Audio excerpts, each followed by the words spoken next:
Hello friends, आपका हमारे channel में स्वागत है।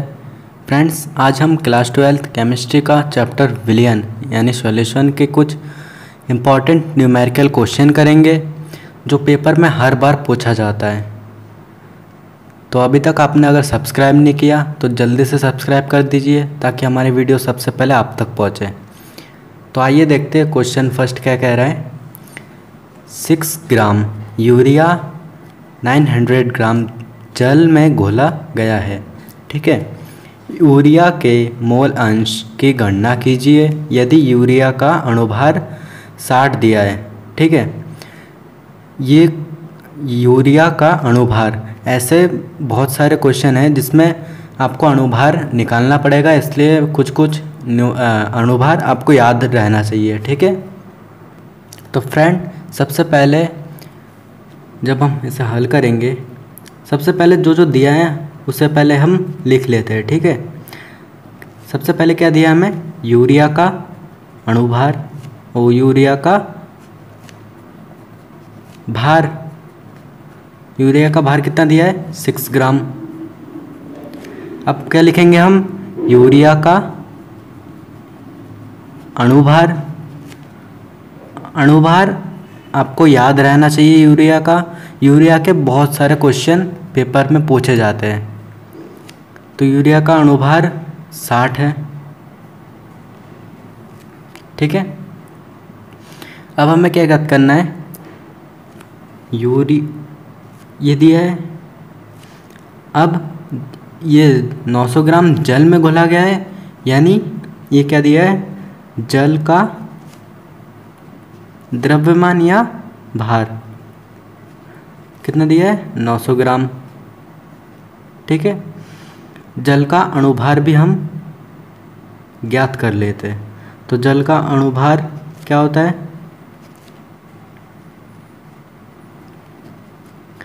जल यानी H2O, तो H2O का H 1 और 2 होते हैं H, इसलिए 2 प्लस O का ऑक्सीजन, ऑक्सीजन का कितना होता है 16।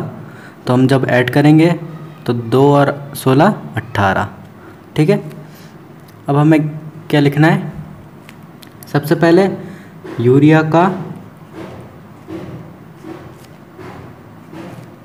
मोल। यूरिया का मोल क्या होगा, यानी यूरिया के मोलों की संख्या। तो क्या होगा, यूरिया का भार, शॉर्ट में लिख लेते हैं, यूरिया का भार बट्टे यूरिया का अणुभार।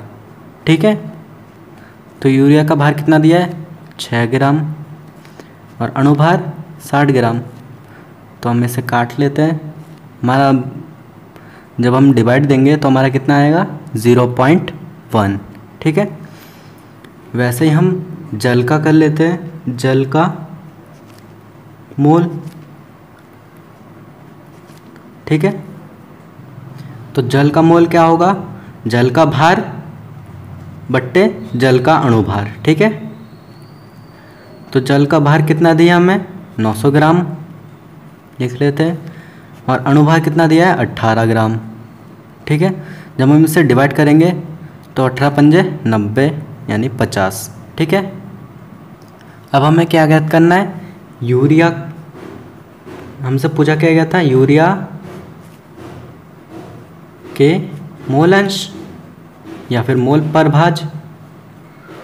मोल अंश और मोल प्रभाज एक ही होता है। तो मोल अंश इक्वल टू हम क्या लिखेंगे, यूरिया का मोल बट्टे यूरिया का मोल प्लस जो हमें जल दिया था, जल का मोल। ठीक है, तो यूरिया का मोल हमें कितना दिया था, 0.1 हमने निकाला था, अपॉन में 0.1 प्लस हमने निकाला था जल का मोल 50। तो हम इसे नीचे नीचे ऐड कर लेते हैं और ऊपर का वैसा नीचे हम ऐड करेंगे तो कितना आएगा, 50.1। ठीक है, जब हम इसे डिवाइड करेंगे तो कितना आएगा, 0.0020। ठीक है, ये हमारा आंसर हुआ।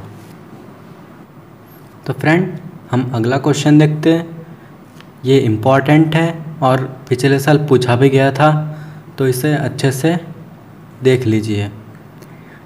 एक अवाष्पशील विलेय के 1.0 ग्राम को 10 ग्राम बेंजीन में घोलने पर, ठीक है, तो बेंजीन क्या होगा हमारा? विलायक, ठीक है।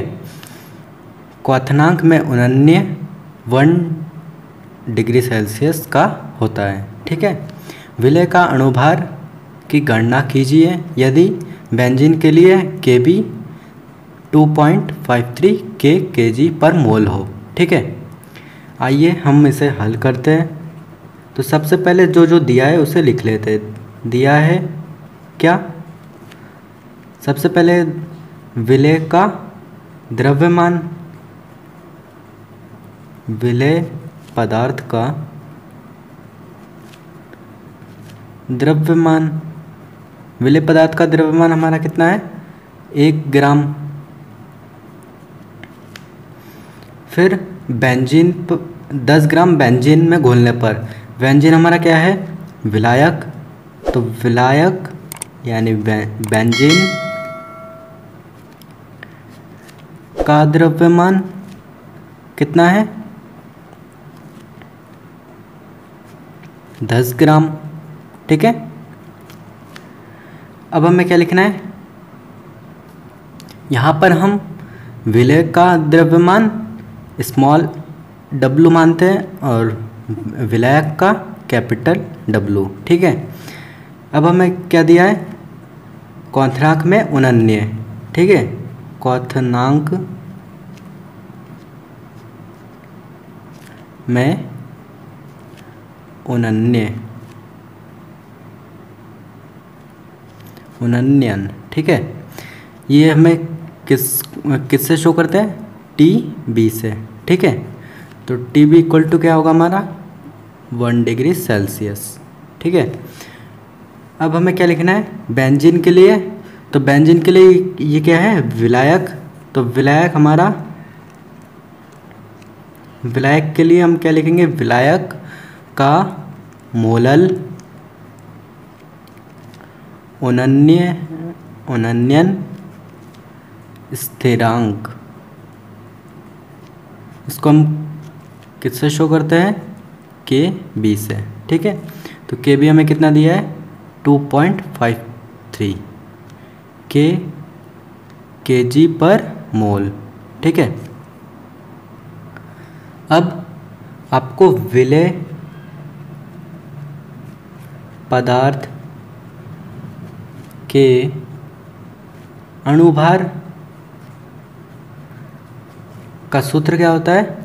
m equal to 1000 into Kb into small w upon del TB into capital W। ये सूत्र आपको याद रखना पड़ेगा। ये हर क्वेश्चन, बहुत सारे क्वेश्चन में ऐसे हल होगा, ठीक है। तो अणुभार निकालने के लिए m इक्वल टू क्या करेंगे? जो दिया है उसको पुट करते हैं। हमें 1000 Kb कितना दिया है? 2.53, स्मॉल w क्या कितना दिया है? 1 अपॉन में TB कितना दिया है? 1 degree Celsius into capital W कितना दिया है? 10। अब इसे हल करते हैं, 0 से 0 काटते हैं। अब इनका सब का मल्टीप्लाई करते हैं ऊपर का, तो कितना आएगा हमारा? 5253, ठीक है। ये हमारा आंसर है। तो हमारा विलेय पदार्थ का अणुभार का कितना होगा? 253, ठीक है। तो फ्रेंड, अब हम एक क्वेश्चन करते हैं जिसमें बोला गया है 9.0 ग्राम ग्लूकोज को 100 ग्राम जल में घोलने पर हिमांक में 0.93 डिग्री सेल्सियस की कमी होती है। जल के मोलल अवनमन स्थिरांक की गणना कीजिए। तो आइए इसे हल करते हैं। सबसे पहले जो दिया है उसे लिख लेते हैं, ठीक है। तो दिया है, सबसे पहले क्या दिया हमें? 9 ग्राम ग्लूकोज, तो हम क्या लिखेंगे? ग्लूकोज का द्रव्यमान, इसे हम स्मॉल w मान लेते हैं। कितना दिया है? 9 ग्राम। ठीक है। अब दूसरा क्या दिया है? 100 ग्राम जल, तो हम लिख लेते हैं जल का द्रव्यमान कितना दिया है? 100 ग्राम, इसे हम कैपिटल W मान लेते हैं, 100 ग्राम। ठीक है। अब हमें क्या लिखना है? ग्लूकोज का अणुभार। ग्लूकोज का अणुभार कितना होता है? ग्लूकोज का अणुभार, इसे हम m से प्रदर्शित करते हैं, जो कि कितना होगा? 180। ये हमें याद करके रखना है, ग्लूकोज का अणुभार 180 होता है। ठीक है। फिर इसमें बोला है हिमांक में 0.93 डिग्री सेल्सियस की कमी होती है, तो हम क्या लिखेंगे? हिमांक अवनमन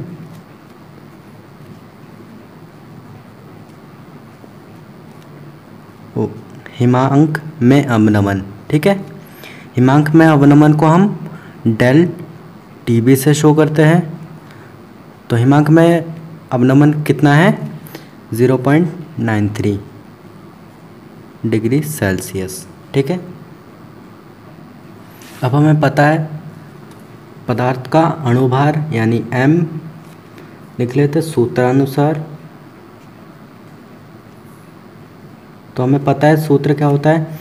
इससे पहले वाले क्वेश्चन में हमने किया था, पदार्थ का अणुभार m equal to 1000 into kb into small w upon में delta TB into capital W। ठीक है। अब हमें चाहिए क्या? मोलल अवनमन स्थिरांक। ठीक है। तो हम लिख लेते हैं ऊपर जल के मोलल अवनमन स्थिरांक क्या होता है? डेल नहीं, खाली ओनली KB। ठीक है, जो कि हमें ज्ञात करना है। तो हम ये KB है, तो KB को हम इधर रखते हैं, सबका हम तिरछा गुणा करते हैं। तो तिरछा गुणा करने पर KB के जितने मल्टीप्लाई हैं वो सब बट्टे के नीचे चले जाएंगे, यानी 1000 इंटू स्मॉल w, और ऊपर कितना रहेगा? m into del TB into capital W। ठीक है। अब हम मान रखते हैं, हमारा m कितना था? m ये ग्लूकोज का अणुभार 180 into del TB 0.93 into capital W 100 gram upon में कितना? 1000 गुणा स्मॉल w 9 ग्राम। ठीक है। अब हम इसे पहले काट लेते हैं, 2 0 से 2 0 कटा, 9 दूनी 18, फिर यहाँ पर 20 होगा, तो 20 से 0 कैंसिल पहले। अब हमें यहाँ पर क्या क्या बचा? 0.93 और 2, तो हम इसे गुणा करेंगे तो हमारा कितना आएगा? 1.86 kg पर मोल। ठीक है, ये हमारा आंसर है। तो फ्रेंड, जल के मोलल अवनमन स्थिरांक यानी KB हमारा कितना आया? 1.86 kg पर मोल। तो फ्रेंड, अब हम मोलरता और मोललता के रिलेटेड कुछ क्वेश्चन देखते हैं। अगर आपने हमारी मोलरता और मोललता की वीडियो नहीं देखी है तो डिस्क्रिप्शन में लिंक है, जल्दी से जाके देख लीजिए। तो हमारा क्वेश्चन क्या कह रहा है? कास्टिक सोडा के 4 ग्राम और अणुभार कितना दिया है 40 को जल में घोलकर 200 सेंटीमीटर स्क्वायर विलयन बनाया गया। विलयन की मोलरता ज्ञात कीजिए। ठीक है, तो सबसे पहले हम लिख लेते हैं क्या क्या दिया है। ठीक है, तो दिया है कास्टिक सोडा के 4 ग्राम। तो हमारा कास्टिक सोडा क्या होगा विलय, तो हम लिख लेते हैं कास्टिक सोडा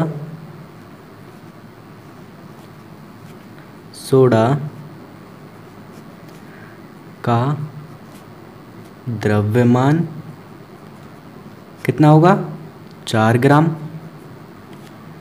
और अणुभार कितना दिया है, हम लिख लेते कास्टिक सोडा का अणुभार 40 को जल में घोलकर 200 सेंटीमीटर स्क्वायर विलयन बनाया गया। तो हम लिख लेते हैं जल का द्रव्यमान,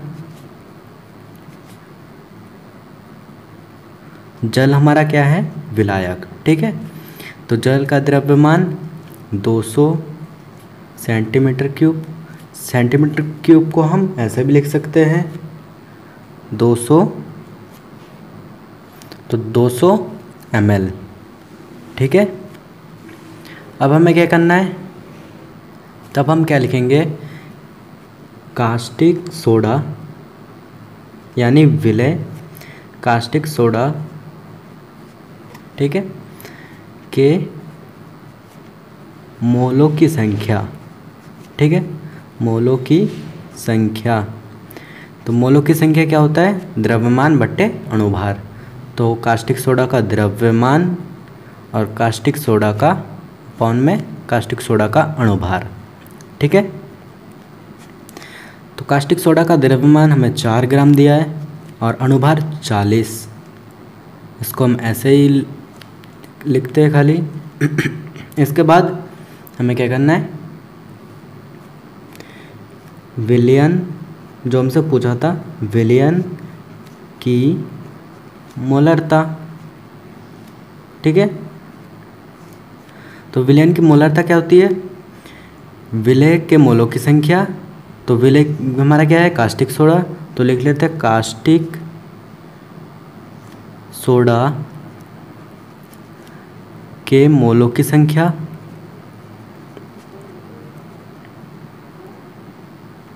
ठीक है, बट्टे में क्या होगा जल का द्रव्यमान, यानी विलायक का द्रव्यमान होता है, तो ये जल हमारा विलायक है इसलिए जल का द्रव्यमान। क्योंकि ये ml में दिया है, तो अगर हम ml में करते हैं तो हमें 100 से गुणा देना पड़ेगा। ठीक है, 1000 से। तब हम लिख सकते हैं कास्टिक सोडा के मोलों की संख्या हमारा 4/40 आया गुणा 100, बट्टे में कितना है जल का द्रव्यमान 200। अब हम इसे काटते हैं, 2 0 से 2 0 कैंसिल, 1 0 यहाँ पर था, 1000 था, तो 2 पंजे 10।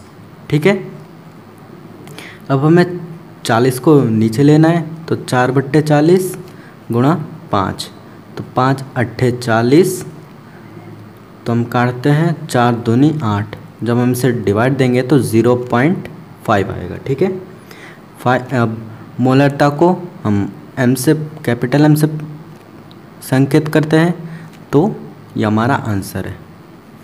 ठीक है,